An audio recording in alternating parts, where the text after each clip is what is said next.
Call of Duty 2 was one of the Xbox 360's best games when the system launched last November.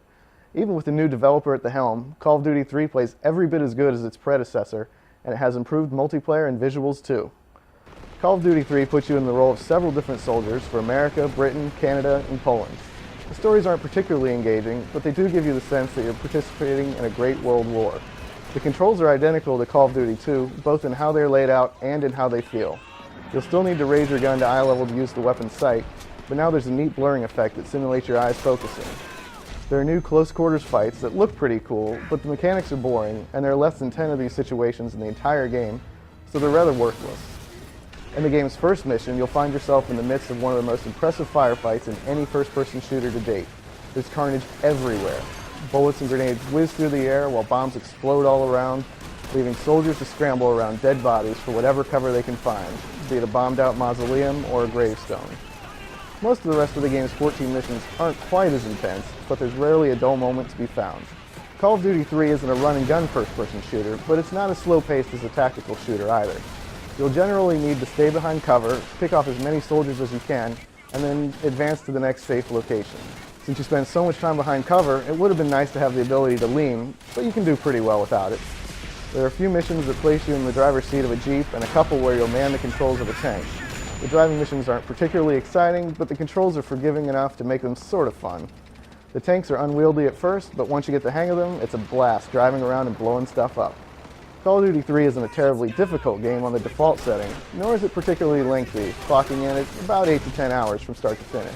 The higher difficulties are much more challenging. The enemies are more aggressive, they're better shots, and your health disappears much quicker. While you were limited to just 8 players on Xbox Live last year, 24 players can now join in the fun. There are 9 different multiplayer maps to play on, and 6 different match types are available for play. Jeeps, tanks, and motorcycles are found throughout the levels, adding even more depth to an already deep multiplayer experience. Achievement points are awarded for beating the game, beating it on veteran difficulty, as well as getting through a level without dying, without shooting, or getting hit by less than 30 bullets. Additional achievements can be earned online for reviving players, delivering ammo, and by achieving certain ranks. There are a handful of bugs in the single-player campaign. In one instance, our soldier got stuck in a hole in the floor, and later in the game we were supposed to meet up with our squad, but were unable to do so because some of them had gotten stuck getting out of a boat, and the event wouldn't trigger. Call of Duty 3's visuals are nothing short of amazing. The outdoor environments are particularly impressive, but you don't have much time to admire falling rain, planes flying overhead, or a puddle that is collected in a hole left by a grenade when you're trying to escape death. Once again, the game's effects are outstanding.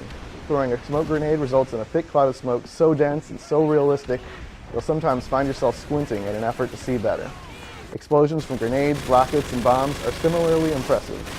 The textures are more detailed than ever as well. The frame rate isn't locked at 60 frames per second all the time, but outside of some occasional slowdown, it's fast and smooth. Call of Duty 3 sounds phenomenal. You'll hear bullets coming from all directions, and explosions will rattle your and your neighbor's walls. The chatter from both your fellow soldiers and your enemies not only adds to the atmosphere, but also provides helpful clues as to what you need to do next. Joel Goldsmith has written a gorgeous orchestral soundtrack that elevates the presentation to another level. From start to finish, Call of Duty 3 is an intense experience and a great game. The visuals are fantastic, and the sound is some of the best in any game to date.